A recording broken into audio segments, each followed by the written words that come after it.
is throughout the civil rights movement, black people never had a plan. Never had a plan in all those years. All they simply do was they ran from one civil rights movement and one demonstration and riot to the next. To this very day, blacks don't have a plan. And whites have had plans on us since 1638. The second mistake we had made is that somehow they thought by taking down the signs over the bathrooms, over the water fountains, by where blacks could sit, somehow you were dealing with racism. They thought racism was the stuff I'm keep telling you about. They thought the slogans were racism. That was not racism. Racism was 4 floors down. They never touched racism during the civil rights movement. Allowing a black person to sit on the bus is immaterial. Allowing a black to go into a hotel is a waste of time. Can he pay to get out?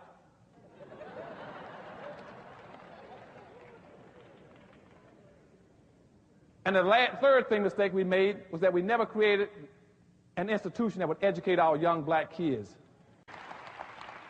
on how to deal with racism, that we could give them a plan and they would be trained as a leadership class to pick up that plan and run with it. So between 1966 and 1996, black youth fell through the cracks because we let them down.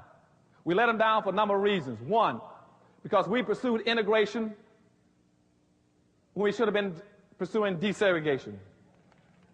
Now, what does I mean by that? Desegregation means just stop the government from using its power and resources to deprive you. And what most blacks thought they were getting was assimilation. Assimilation means they wanted to move in, intermarry with whites, and disappear, just like the Asians and Hispanics can do. Whites never gave you assimilation. They gave you integration. Integration is another something behind the counter. Integration is a weaker form of segregation. Now you're weaker than you ever were. Remember I told you about the strong will win, the weak will suffer, the majority will win? Integration means that you have now been scattered into pieces. You have no power. Power doesn't come from individuals. It comes from the group. You all should never do anything as individuals. Do it as a group. Integration also took away your leadership. The minute you integrated, what you did, you accepted Newt Gingrich and Bob Dole as your leaders. That's why black leadership disappeared. When you integrate, that means you become a guest.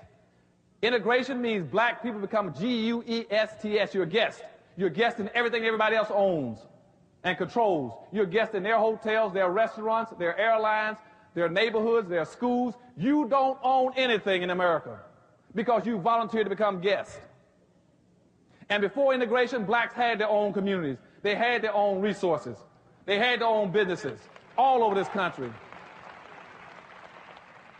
And you young people here today, you don't know it, but I'm telling you, black folk had viable, competitive communities before integration. And now you have no black businesses. And in North Carolina, where I grew up, my family was the only family that had a part ownership in the only black bus line in the entire United States. We didn't have a bus line with 3 or 4 buses. We had the biggest bus line in the state, and the only one in America for blacks. We had over 500 buses. We serviced the black neighborhoods and the white neighborhoods. What put us out of business was not Duke Powell, who we put out of business. What put us out of business was integration. Because when Martin Luther King and Rosa Parks integrated the buses down in Montgomery, and black folk wanted to sit on the front of the bus.